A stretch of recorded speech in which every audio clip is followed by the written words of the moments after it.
अस्सलाम वालेकुम व्यूअर्स, आई होप सो आप खैरियत से होंगे। अल हसन एकेडमी के साथ हमने चैप्टर नंबर 8 स्टार्ट किया हुआ था, दैट इज़ न्यूट्रिशन, जिसका टॉपिक हम डिस्कस कर रहे थे कि ह्यूमन इन डाइजेशन के पार्ट्स और उसमें किस किस तरह से जो डिफरेंट टॉपिक्स से हमने देखा।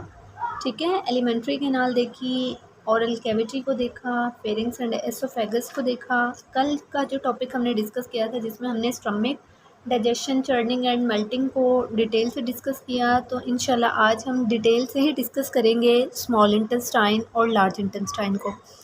ये जो है ये भी बहुत इम्पोर्टेंट और बड़ा इंटरेस्टिंग सा टॉपिक है। तो फर्स्ट ऑफ़ ऑल चलें जी हम इसको देखते हैं। ठीक है, फ़र्स्ट ऑफ़ ऑल तो आप लोगों को ये बता दूं कि स्मॉल इंटेस्टाइन जो होता है ना, ये भी हमारे पास डाइजेशन इन ह्यूमन का ही पार्ट है। ठीक है, स्मॉल इंटेस्टाइन जो है वो फर्दर डिवाइड हुआ है 3 पार्ट्स में। First of all duodenum, second one jejunum and third one ileum. तो ड्यूडेनम से स्टार्ट होता है जी। ड्यूडेनम जो है हमारे पास ये एलिमेंट्री कैनाल का ही पार्ट होता है जो कि फैला हुआ होता है। इसका जो साइज़ होता है वो 10 इंचज़ मतलब कि 25 सेंटीमीटर होता है। ठीक है, और ये बेसिकली है स्मॉल इंटेस्टाइन का पार्ट। यहाँ पे जो ज़्यादातर खुराक है ना उसकी डाइजेशन स्टार्ट हो जाती है।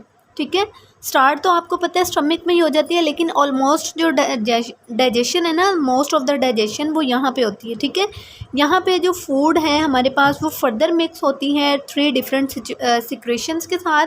फर्स्ट सिक्रेशन बाइल के साथ जो कि लीवर से सिक्रेट होता है। सेकंड सिक्रेशन होती है स्मॉल इंटेस्टाइन की पैंक्रियाटिक जूस जो कि पैंक्रियाज से रिलीज़ होता है। और थर्ड वन होती है इंटेस्टिनल जूस जो कि इंटेस्टिनल बॉल्स से सिक्रेट किया जाता है। ठीक है, तो देखते हैं जी हमारे पास बाइल क्या होता है। बाइल बेसिकली हमारे पास एक पिगमेंट होता है जो कि लिवर से सिक्रेट होता है और ये हेल्प करता है डाइजेशन ऑफ लिपिड्स की इमल्सिफिकेशन के प्रोसेस के थ्रू। अब इमल्सिफिकेशन का प्रोसेस क्या होता है, बेसिकली ये एक ऐसा प्रोसेस होता है जहाँ पे लिपिड ड्रॉपलेट्स को सेपरेट रखा जाता है एक दूसरे से। ठीक है, by keeping the lipid droplets separate from one another, मतलब कि लिपिड के ही ड्रॉपलेट्स को एक दूसरे से सेपरेट रखने का जो नाम है वो इमल्सिफिकेशन है। और इस प्रोसेस के थ्रू क्या किया जाता है, डाइजेस्ट किया जाता है लिपिड्स को बाइल में।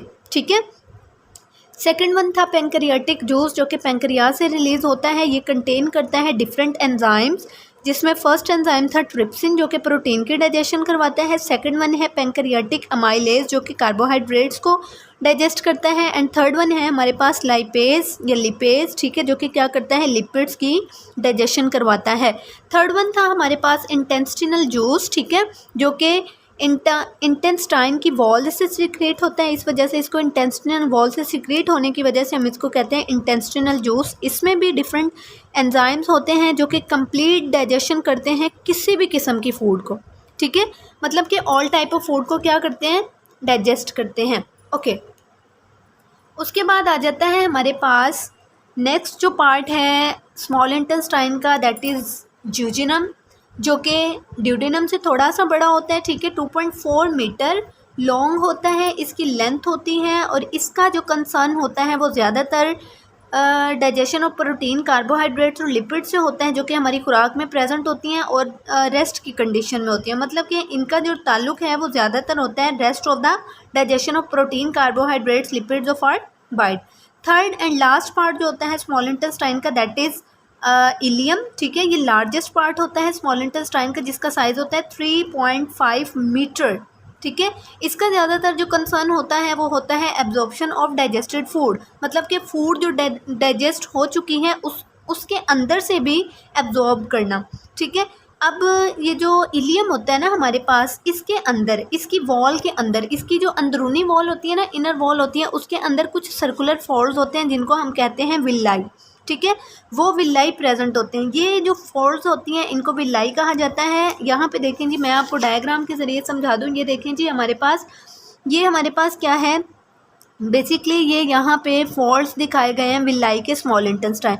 ये स्मॉल इंटेस्टाइन का पार्ट है। स्मॉल इंटेस्टाइन में ये यहाँ पे आ जाता है इलियम वाला पार्ट। ठीक है, और यहाँ पे ये देखें आपको विलाई दिखाया जा रहा है जो कि लॉन्ग फिंगर लाइक प्रोजेक्शंस हैं, इनको कहा जा रहा है विलाई। ठीक है, इन्हीं विलाई को आगे ब्लड कैपिलरीज ने जो है वो घेरा हुआ होता है, वो हम आगे डिस्कस करते हैं। तो ज़रा पीछे से देखें कि विलाई जो होते हैं ये हमारे पास लॉन्ग सर्कुलर क्या होते हैं जी, फोल्ड्स होते हैं, ठीक है। ये विलाई इनका बेसिक काम होता है कि ये सरफेस एरिया को इंक्रीज़ करते हैं और एब्जॉर्प्शन ऑफ डाइजेस्टेड फूड को करने में हेल्प करते हैं, ज़्यादा से ज़्यादा डाइजेस्टेड फूड के एब्जॉर्प्शन करने में हेल्प करते हैं। हर विलाई जो होता है, ठीक है, उसको ब्लड कैपिलरीज ने घेरा हुआ होता है। यहाँ पे देखें ये हमारे पास एक विलाई का स्ट्रक्चर है, ये हमारे पास ये देखें जी फिंगर लाइक प्रोजेक्शन है, लॉन्ग फिंगर लाइक प्रोजेक्शन, जिसको क्या किया हुआ है, ब्लड कैपिलरीज ने घेरा हुआ है, ठीक है। ये ब्लू कलर की और ये रेड कलर की आपको ब्लड कैपिलरीज नजर आ रही होंगी, छोटी छोटी सी मेंशन भी किया हुआ है, that is blood capillaries. In blood capillaries के अंदर एक लिम्फेटिक सिस्टम की वेसल होती है जिसको लेक्टील कहा जाता है,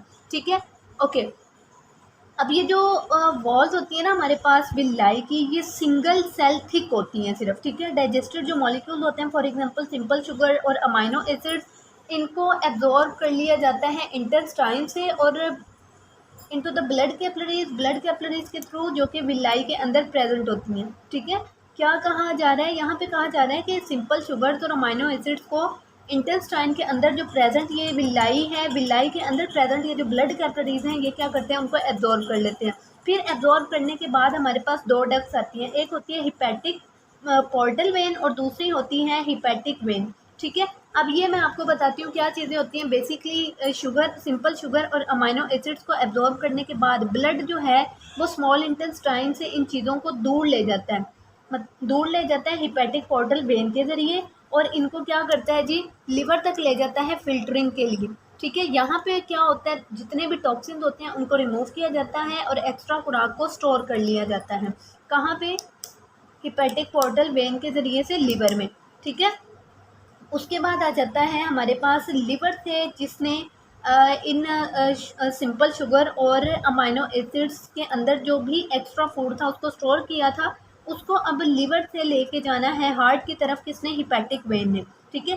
फैटी एसिड्स और ग्लाइसरॉल वगैरह जो कि स्मॉल इंटेस्टाइन के अंदर प्रेजेंट होती हैं, वो इस लेक्टील ऑफ विलाई के थ्रू क्या होती हैं, एब्जॉर्ब हो जाती हैं। लेक्टील जो है वो कैरी करते हैं इन जो भी हमारे पास खुराक स्टोर हुई थी उनको लिम्फेटिक डक्ट के थ्रू, और इनको क्या करता है, लिम्फेटिक डक्ट के थ्रू क्या किया जाता है, ब्लड स्ट्रीम के अंदर शामिल कर दिया जाता है, ठीक है। उसके बाद आ जाता है हमारे पास लार्ज इंटेस्टाइन, ओके। तो लार्ज इंटेस्टाइन को हम यहाँ पे देखेंगे कि लार्ज इंटेस्टाइन भी हमारे पास ह्यूमन डाइजेशन सिस्टम का एक पार्ट है। डाइजेशन जो कि हमारी बाइट में प्रेजेंट होते हैं, या फिर वो वाले प्रोडक्ट्स जो कि जो डाइजेस्ट हो चुके होते हैं, जो हमारे बाइट में प्रेजेंट होते हैं, उसके बाद इन्होंने एब्जॉर्ब होना है ब्लड में, ठीक है। और ब्लड में किस तरह से रिमेन होंगे, एब्जॉर्ब होंगे, जो हो जाएंगे ना एब्जॉर्ब, उनके बाद बचने वाला जो मटेरियल होता है ना, वो किस तरह से लार्ज इंटेस्टाइन में एंटर होगा।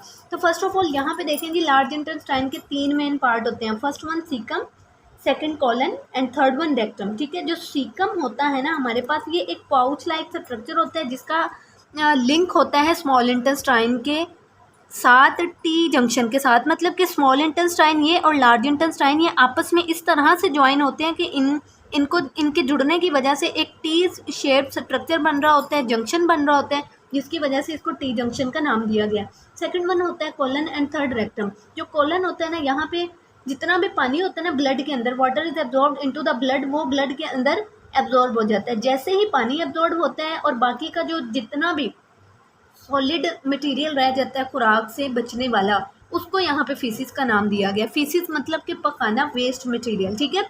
फीसिस जो होता है ना, ज़्यादातर हमारे पास अनडाइजेस्टेड मटेरियल पे कंसिस्ट होता है। इस फीसिस के अंदर हमारे पास लार्ज नंबर ऑफ बैक्टीरिया होते हैं जो कि एलिमेंट्री कैनाल से स्लग्ड ऑफ हुए होते हैं। उसके अलावा बाइल पिगमेंट्स होते हैं, वाटर होते हैं, जो कि और ज़्यादातर वाटर भी प्रेजेंट हो सकता है फीसिस के दरमियान, ठीक है। उसके बाद है जी फीसिस जो है टेम्परेरी तौर पे हमारे पास रेक्टम में स्टोर हो जाते हैं, लेकिन ये जाके खुलते हैं एनस में, मतलब कि इसकी जो ओपन, ये जो रेक्टम है ना, ये ओपन होता है एनस में, ठीक है। एनस में जाके ओपन होता है और एनस के थ्रू ही ये जो हमारे पास वेस्ट मटेरियल होता है इसको रिमूव कर दिया जाता है। नॉर्मल कंडीशंस के दौरान अगर आप देखें तो रेक्टम जो है जब फीसिस से फिल हो जाता है, ठीक है, तो ये एक रिफ्लेक्स, मतलब कि एक एक्शन क्रिएट करता है, एक रिफ्लेक्स एक मैसेज देता है एनस को कि ये एनस में जाके ओपन हो और इससे डिफिकेशन हो जाए, एलिमिनेट हो जाए वेस्ट मटेरियल। कॉन्शियसली अगर आप देखें ना तो अडल्ट जो हैं वो इस काबिल होते हैं कि ये जो फीसिस वाले होते हैं ना एक्शन, मतलब कि इसको कंट्रोल कर सकते हैं, अंडर कंट्रोल होता है। लेकिन अगर आप इन्फेंट्स में देखें, बच्चों में देखें ना, तो ये इनवॉलेंट्री एक्शन होता है, मतलब कि ये उनके कंट्रोल में नहीं होता। तो बच्चा जैसे जैसे बड़ा होता है ना, ये उसके कंट्रोल में आता जाता है। ठीक है, ओके। यहाँ पे वो बात करते हैं कि जो लार्ज इंटेस्टाइन है, एक तो उसका काम है फीसिस को एलिमिनेट करना, और दूसरा उसका काम क्या होगा, तो दूसरा लार्ज इंटेस्टाइन का मेन काम जो होता है ना, वो होता है absorption of water and salts, मतलब कि साल्ट और वाटर को एब्जॉर्ब करना। ठीक है, many bacteria live in colon, ज़्यादातर जो हमारे पास बैक्टीरिया होते हैं ना, काफ़ी ज़्यादा बैक्टीरिया वो कॉलन में प्रेजेंट होते हैं, और ये प्रोड्यूस करते हैं विटामिन के, which is necessary for the coagulation of blood, मतलब कि ब्लड की क्लॉटिंग करने के लिए बहुत ज़्यादा इंपॉर्टेंट होते हैं विटामिन के, जो कि किस वजह से प्रोड्यूस होते हैं, कॉलन में प्रेजेंट बैक्टीरिया की वजह से। तो dear students, I hope so कि आप लोगों को ये टॉपिक क्लियर हुआ होगा। I humbly request to all please support and subscribe my channel. मिलते हैं हम अपनी नेक्स्ट वीडियो के साथ, तब तक के लिए अपना बहुत सारा ख्याल रखिएगा। फ़ी अमानिल्लाह, अल्लाह हाफिज़।